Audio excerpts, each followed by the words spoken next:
Приветствую всех, а сегодняшний видеообзор посвящается итальянской селекции сорта Нросодира.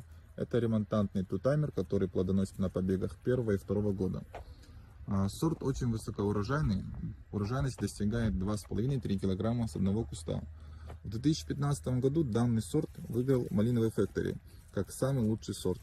Я думаю, здесь наглядно показано, что сорт очень превосходит по всем показателям, как и по плотности, так и по размеру и по цвету.